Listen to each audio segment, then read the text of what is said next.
പോകുന്നത് സൊല്യൂഷൻ എന്ന ചാപ്റ്ററിലെ റൗണ്ട്സ് ലോന്റെ ബാക്കി അതിന്റെ ടേംസ് ആയിട്ടുള്ള ഐഡിയൽ സൊല്യൂഷന്റെയും നോൺ ഐഡിയൽ സൊല്യൂഷന്റെയും കുറച്ച് പ്രോപ്പർട്ടീസ് ആണ്. അതിനു മുൻപ് റൗണ്ട്സ് ലോ കാണാത്തവരുണ്ടെങ്കിൽ അടിയില് ലിങ്ക് കൊടുക്കാം. അത് കണ്ടതിന് ശേഷം മാത്രം ഈ വീഡിയോ കാണാം. അപ്പൊ ആദ്യം നമുക്ക് എന്താണ് ഐഡിയൽ സൊല്യൂഷൻ നോക്കാം. A solution which obey Raoult's law at all concentration is called ideal solution. അതായത് ഐഡിയൽ സൊല്യൂഷൻ പറഞ്ഞാൽ അത് എന്ത് ചെയ്യും? റൗൾട്ട്സ് ലോനെ ഒബേ ചെയ്യും. അത് ഏതൊരു കോൺസെൻട്രേഷൻ എടുത്താലും ഒരു സൊല്യൂഷനില് ഏതൊരു കോൺസെൻട്രേഷൻ എടുക്കുകയാണെങ്കിലും അത് റൗൾട്ട്സ് ലോ ഒബേ ചെയ്യുന്നുണ്ടെങ്കിൽ അത്തരം സൊല്യൂഷൻസിനെയാണ് പറയുന്നത് ഐഡിയൽ സൊല്യൂഷൻസ്. നമുക്ക് ഐഡിയൽ സൊല്യൂഷന്റെ ഫസ്റ്റ് പ്രോപ്പർട്ടി നോക്കാം. ഫസ്റ്റ് പ്രോപ്പർട്ടി പറയുന്നത് നമ്മൾ നേരത്തെ പറഞ്ഞ പോലെ തന്നെ അതിന്റെ ഡെഫിനിഷൻ പോലെ തന്നെയാണ് പറയുന്നത്. First property which obey Raoult's law at all concentration. ഏതൊരു കോൺസെൻട്രേഷൻ എടുക്കുകയാണെങ്കിലും അതെന്തിന്? റൗൾട്ട്സ് ലോനെ ഏതൊരു സൊല്യൂഷനിലെ ഏതൊരു കോൺസെൻട്രേഷനുള്ള സൊല്യൂഷൻ എടുക്കുകയാണെങ്കിലും അത് റൗൾട്ട്സ് ലോനെ ഒബേ ചെയ്യുന്നുണ്ടെങ്കിൽ അത്തരം സൊല്യൂഷനെ ഐഡിയൽ സൊല്യൂഷൻ എന്ന് പറയുന്നു. അതിന് എക്സാമ്പിൾ ഇത് PA, അതായത് എന്താ? Partial pressure is directly proportional to mole fraction. അതാണ് എന്ത്? റൗൾട്ട്സ് ലോ. അതന്നെയാണ് പറയുന്നത് PA equal to P0AXA, PB equal to P0BXB, P total equal to PA plus PB. അതായത് ഫസ്റ്റത്തെ പ്രോപ്പർട്ടി പറയുന്നത് അത് റൗൾട്ട്സ് ലോനെ ഒബേ ചെയ്യും. റൗൾട്ട്സ് ലോ എന്താണ്? Partial pressure is directly proportional to mole fraction. രണ്ടാമത്തെ പ്രോപ്പർട്ടി എന്താ നോക്കാം. The force of interaction of components in a solution are nearly same as the pure component. അതിൽ പറയുന്നത് എന്താ വെച്ചാൽ ഇവിടെ 3 ബീക്കർ നമുക്ക് കാണാനായിട്ട് സാധിക്കുന്നത് ഇല്ലേ? 3 ബീക്കർ. ഫസ്റ്റ് ബീക്കറിൽ എന്താ? A എന്ന് പറയുന്ന പ്യുവർ സോൾവെന്റ് ആണുള്ളത്. A മാത്രമുള്ള ഒരു പ്യുവർ സോൾവെന്റ് ആണ് കാണാനായിട്ട് വരുന്നത്. അടുത്ത ബീക്കറിൽ B എന്ന് പറയുന്ന പ്യുവർ ആയിട്ടുള്ള സൊല്യൂട്ട് ആണ് കാണാൻ സാധിക്കുന്നത് അല്ലെ? B എന്ന് പറയുന്നത് എന്താണ്? A എന്ന് പറയുന്ന ഒരു പ്യുവർ സോൾവെന്റ്, B എന്ന് പറയുന്ന പ്യുവർ സൊല്യൂട്ട്. ഇനി അടുത്ത ബീക്കറിൽ രണ്ടും കാണാനായിട്ട് സാധിക്കുന്നുണ്ട്. അതായത് സോൾവെന്റും സൊല്യൂട്ടും കൂടി ചേർന്നിട്ടുണ്ടായി സൊല്യൂഷൻ ഉണ്ടായി. എയും ഉണ്ട് ബിയും ഉണ്ട് അതില് ഇല്ലേ? അങ്ങനെയാണെങ്കിൽ ഇവിടെ എ ബീക്കറിൽ എന്നിട്ട് A മാത്രമുള്ള ഒരു ഇന്ററാക്ഷൻ ഉണ്ട്. A എന്ന് പറയുന്ന മോളിക്യൂൾസ് മാത്രം ഉണ്ട് ഒരു ഇന്ററാക്ഷൻ ഉണ്ട്.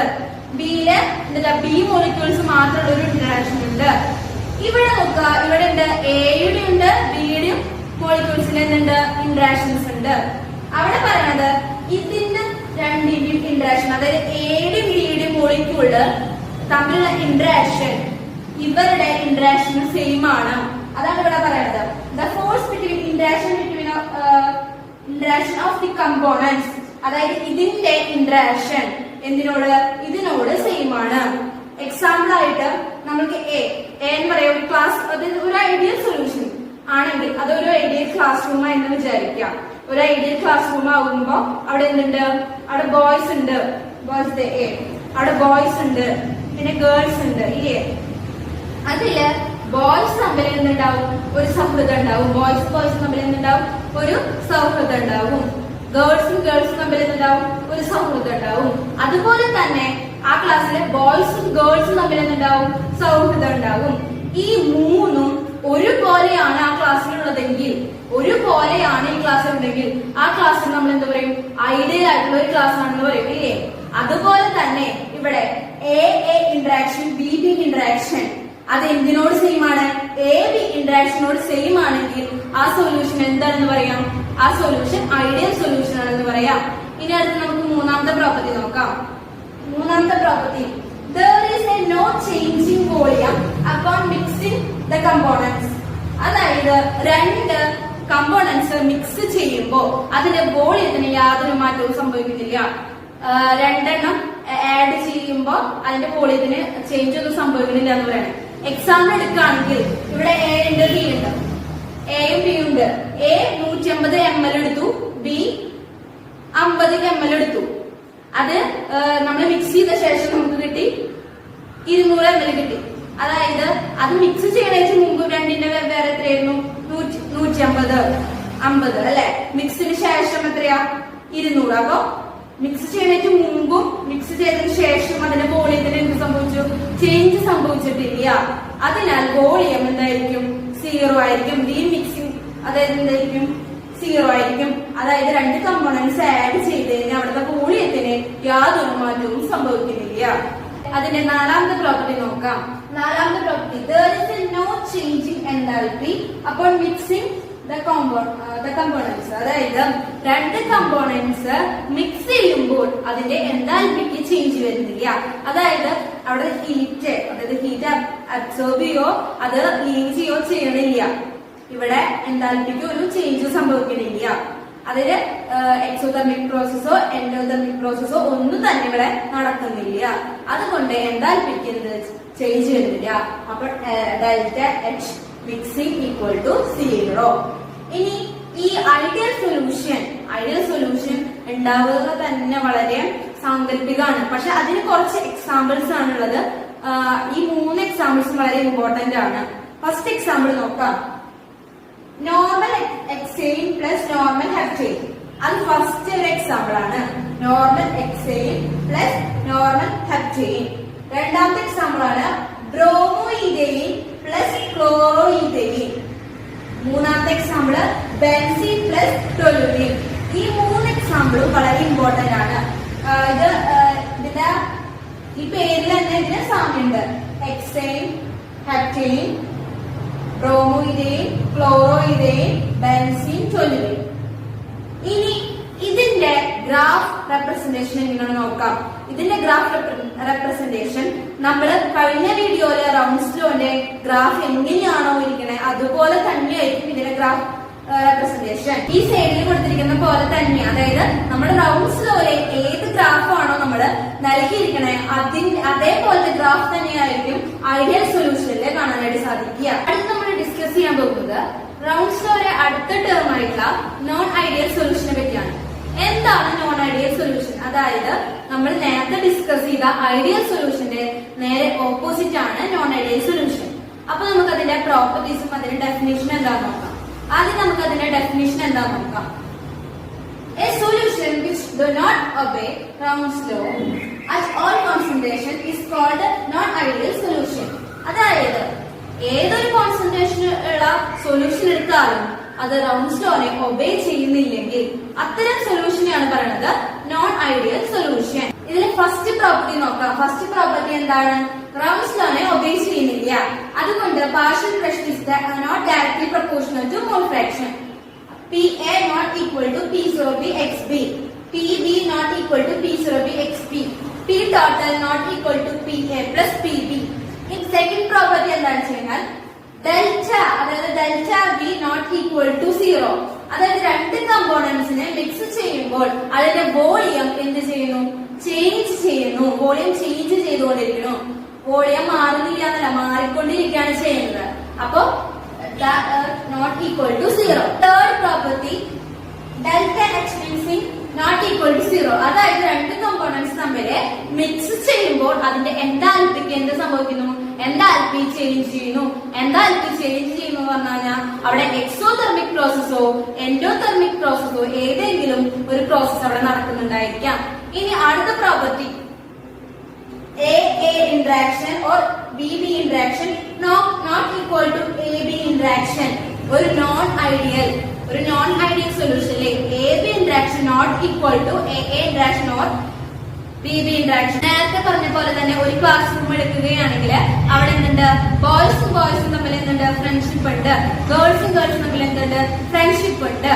ഗേൾസും ബോയ്സും തമ്മിലുള്ള ഫ്രണ്ട്ഷിപ്പ് അത് രണ്ടിനോട് തുല്യമായിരിക്കില്ല. അതായത് ഇതാണോ കൂടുതൽ മറ്റേതാണോ കൂടുതൽ എന്ന് പറയാനായിട്ട് സാധിക്കില്ല. അത് അങ്ങനെയുള്ള ക്ലാസ്സിനെയാണ് പറയാ നോൺ ഐഡിയൽ ക്ലാസ്. അതുപോലെ തന്നെ അങ്ങനെയുള്ള സൊല്യൂഷനാണ് പറയാ നോൺ ഐഡിയൽ സൊല്യൂഷൻസ്. അടുത്ത് നമുക്ക് നോൺ ഐഡിയൽ സൊല്യൂഷൻസിന്റെ കുറച്ച് എക്സാമ്പിൾ നോക്കാം. First example ethane plus water. ഈഥെയിനും വാട്ടറും നോൺ ഐഡിയൽ സൊല്യൂഷന്റെ എക്സാമ്പിൾ ആണ്. പിന്നെ CHCl plus CCl4 അതെന്തിന്റെ എക്സാമ്പിൾ ആണ്? നോൺ ഐഡിയൽ സൊല്യൂഷൻ എക്സാമ്പിൾ ആണ്. മൂന്നാമത്തെ വാട്ടർ പ്ലസ് HCl, വാട്ടറും ആസിഡും എന്തിന്റെ എക്സാമ്പിൾ ആണ്? നോൺ ഐഡിയൽ സൊല്യൂഷൻ എക്സാമ്പിൾ ആണ്. ഇപ്പൊ നമ്മൾ ഡിസ്കസ് ചെയ്തത് നോൺ ഐഡിയൽ സൊല്യൂഷനെ കുറിച്ചാണ്. ഈ നോൺ ഐഡിയൽ സൊല്യൂഷൻ തന്നെ 2 ടൈപ്സ് ആണുള്ളത്, പോസിറ്റീവ് ഡീവിയേഷനും നെഗറ്റീവ് ഡീവിയേഷനും. അതിൽ നമുക്ക് ആദ്യം എന്താണ് പോസിറ്റീവ് ഡീവിയേഷൻ നോക്കാം. പോസിറ്റീവ് ഡീവിയേഷൻ എന്ന് പറയുമ്പോൾ പേര് പോലെ തന്നെ എല്ലാവരും എന്തായിരിക്കും, പോസിറ്റീവ് ആയിരിക്കും. അതായത് എക്സാമ്പിൾ നോക്കുക, A P interaction less than A interaction and B B interaction. അതായത് എ ബി എന്ന് പറയുന്ന ഇന്ററാക്ഷൻ എ ഇന്ററാക്ഷനും ബി ബി ഇന്ററാക്ഷനേക്കാളും വളരെ കുറവായിരിക്കും, ലെസ് ആയിരിക്കും. അതായത് നമ്മൾ നേരത്തെ പറഞ്ഞ എക്സാമ്പിൾ തന്നെ എടുക്കുകയാണെങ്കിൽ, ഒരു ക്ലാസ് റൂം എടുക്കുകയാണ്, അവിടെ ബോയ്സും തമ്മിൽ ഒരു ഫ്രണ്ട്ഷിപ്പ് ഉണ്ട്, ഗേൾസും തമ്മിൽ ഒരു ഫ്രണ്ട്ഷിപ്പ് ഉണ്ട്, ബോയ്സും ഗേൾസും തമ്മിലുള്ള ഫ്രണ്ട്ഷിപ്പ് ഉണ്ട്. ഇവിടെ പറയുന്നത് ബോയ്സും ഗേൾസും തമ്മിലുള്ള ഫ്രണ്ട്ഷിപ്പ് കുറവാണ്, അല്ലെ? കുറവാണ്. ആരെക്കാളും? ബോയ്സും തമ്മിലുള്ള ഫ്രണ്ട്ഷിപ്പ് ഗേൾസും തമ്മിലുള്ള ഫ്രണ്ട്ഷിപ്പിനേക്കാളും കുറവാണ് എന്ത്? ബോയ്സും ഗേളും തമ്മിലുള്ള ഫ്രണ്ട്ഷിപ്പ്. അതുകൊണ്ട് എ ബി ഇന്ററാക്ഷൻ വളരെ ചെറുതാണ്, അല്ലെ? ലെസ്സർ ആണ്. ഇനി രണ്ടാമത്തെ പ്രോപ്പർട്ടി നോക്കാം. രണ്ടാമത്തെ പ്രോപ്പർട്ടി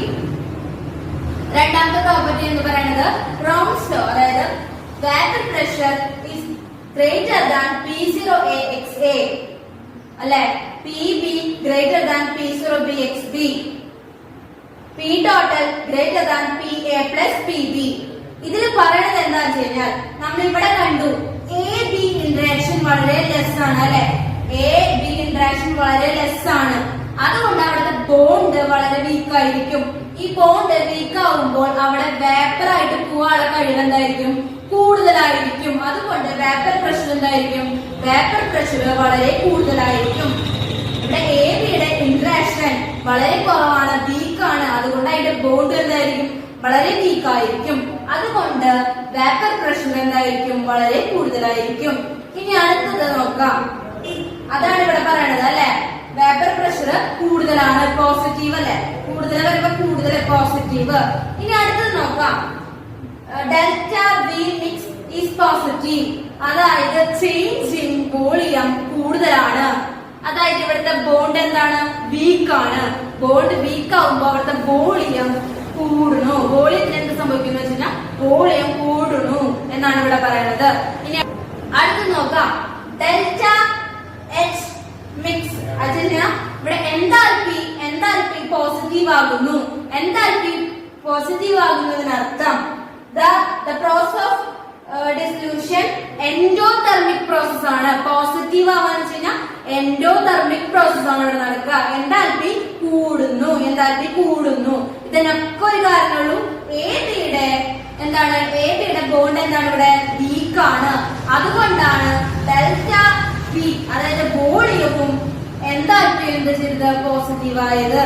ഇനി അതിന്റെ എക്സാമ്പിൾസ് നോക്കാം. അതിന്റെ എക്സാമ്പിൾസ് വളരെ ഇമ്പോർട്ടന്റ് ആണ്. ഇപ്പൊ പറഞ്ഞ എല്ലാ കാര്യവും ഐഡിയൽ സൊല്യൂഷന്റെ എടുക്കുകയാണെങ്കിലും നോൺ ഐഡിയൽ സൊല്യൂഷൻസിന്റെ എടുക്കുകയാണെങ്കിലും പിന്നെ ഇതിലെ പോസിറ്റീവ് ഡീവിയേഷൻ, നെഗറ്റീവ് ഡീവിയേഷൻ ഇവയൊക്കെ എടുക്കുകയാണെങ്കിലും ഇവിടെ എക്സാമ്പിൾസ് ഒക്കെ വളരെ ഇമ്പോർട്ടന്റ് ആണ്. അപ്പൊ നമുക്ക് പോസിറ്റീവ് ഡീവിയേഷന്റെ എക്സാമ്പിൾസ് നോക്കാം. First example ethanol plus water. എഥനോളും വാട്ടറും അതിന് ഇമ്പോർട്ടന്റ് ആയിട്ടുള്ള എക്സാമ്പിൾ ആണ്. പിന്നെ അസറ്റോണും എഥനോളും പിന്നെ ക്ലോറോഫോമും കാർബൺ ടെട്രാക്ലോറൈഡും അസറ്റോണും കാർബൺ ഡൈസൾഫൈഡും. ഈ എക്സാമ്പിൾസിൽ നമുക്ക് കോമൺ ആയിട്ട് ഒരു കാര്യം കാണാം. ഇതിൽ കോമൺ ആയിട്ട് ആരുണ്ട്? എഥനോൾ, ആൽക്കഹോൾസ് കാണാനായിട്ടുണ്ട്. പിന്നെ മെയിൻ ആയിട്ടും കാർബൺ ഡൈസൾഫൈഡും എഥനോൾസും മെയിൻ ആയിട്ട് കാണപ്പെടുന്നത് ഏതിലായിരിക്കും? പോസിറ്റീവ് ഡീവിയേഷനിലായിരിക്കും. അത് കൂടുതലായിട്ട് കാണാം. ഇനി ഇതിന്റെ ഗ്രാഫിക്കൽ റെപ്രസെന്റേഷൻ നോക്കാം. ഗ്രാഫിക്കൽ റെപ്രസെന്റേഷൻ ആണ് ഇവിടെ കൊടുത്തിരിക്കുന്നത്, അല്ലെ? ഇവിടെ ഡോട്ടഡ് ലൈൻസ് കാണിക്കുന്നത് സാധാരണ ഐഡിയൽ ആയിട്ടുള്ള കണ്ടീഷനാണ് ഡോട്ടഡ് ലൈൻസ് കാണിക്കുന്നത്. ഇവിടെ നമുക്കറിയാം എ ബിയിലെ ബോണ്ട് വീക്കായ കാരണം അവിടെ എന്ത് സംഭവിക്കും? വേപ്പർ പ്രഷർ കൂടുന്നു. വേപ്പർ പ്രഷർ കൂടുമ്പോൾ കർവ്ഡ് ആയിട്ട് പൊന്തുന്നു, അല്ലെ? പോസിറ്റീവ് ആണ്. കൂടുകയാണ് ചെയ്യണം, അല്ലെ? കൂടുന്നു. ഇവിടെ എ എടുക്കുകയാണെങ്കിലും എന്താ ഡോട്ടഡ് ലൈൻസ് കാണിക്കുന്നത് ഐഡിയൽ സൊല്യൂഷന്റെ ആയിരിക്കും. ഇവിടെ വേപ്പർ പ്രഷർ കൂടുന്നത് കാണുന്നത് കട കൂടുന്നു അല്ലെ. ഇവിടെ എടുക്കുവാണെങ്കിലും കൂടുന്നു അല്ലെ. പോസിറ്റീവ് ആണ്. പോസിറ്റീവ് ഡീവിയേഷൻ പറഞ്ഞാൽ കൂടുക, കർവ്ഡ് ആണ്. ഇനി നമുക്ക് വേറൊരു രീതിയിൽ ഇതിനെ പറയുകയാണെങ്കിൽ നമ്മൾ നേരത്തെ പറഞ്ഞില്ലേ ബോയ്സിന് ഗേൾസിന്റെ കാര്യം. അങ്ങനെ ഈ കൂടുന്നത് ഈ വേപ്പർ, അതായത് വേപ്പർ പ്രഷറിന് നമ്മൾ ഇന്റർവെൽ ആയിട്ട് എടുത്തു. അവിടെ ആ സ്കൂളിന്റെ ഇന്റർവെലുകളായിട്ട് എടുത്തു. ഇന്റർവെൽ ആയിരിക്കുമ്പോ അതായത് നമുക്കറിയാം ഇവിടെ ബോയ്സും ഗേൾസും തമ്മിലുള്ള ഫ്രണ്ട്ഷിപ്പ് വളരെ കുറവാണ് അല്ലെ. ഇവിടെ വീക്കാണ് അല്ലെ. അതായത് ബോയ്സും ഗേൾസും തമ്മിലുള്ള ഫ്രണ്ട്ഷിപ്പ് വളരെ കൂടുതലാണ്. അതുകൊണ്ട് ക്ലാസ്സിലിരിക്കുന്ന മിക്ക കുട്ടികളും എന്ത് പോവും, പുറത്തേക്ക് പോകും. കുറച്ച് കുട്ടികൾ മാത്രമേ എത്തിരിക്കുള്ളൂ. അതായത് ഈ വേപ്പർ പ്രശ്നം നമ്മൾ എന്തായിട്ടെടുത്തു, ഇന്റർവെൽസ് ആയിട്ടെടുത്തു. ഈ ഇന്റർവെൽ വരുമ്പോ കുറെ പിള്ളേർ എന്ത് പോയി, ഇതിലേക്ക് പോയി, ഇന്റർവെല്ലില് പോയി. അതായത് വേപ്പർ പ്രഷർ കൂടി, വേപ്പർ ഇന്റർവെല്ലിലാണ് കുറെ പിള്ളേർ പോയത്. ക്ലാസ്സിൽ എന്ത് പിള്ളേരുള്ളൂ, കുറച്ച് പിള്ളേരുള്ളൂ. അതാണ് ഇവിടെ പറയുന്നത് പോസിറ്റീവ് ഡീവിയേഷനില്. ഈ പോസിറ്റീവ് ഡീവിയേഷനില് മനസ്സിലാക്കേണ്ട കാര്യം എ ബിയുടെ ഇന്ററാക്ഷൻ വളരെ ലെസ് ആണ് കേട്ടോ.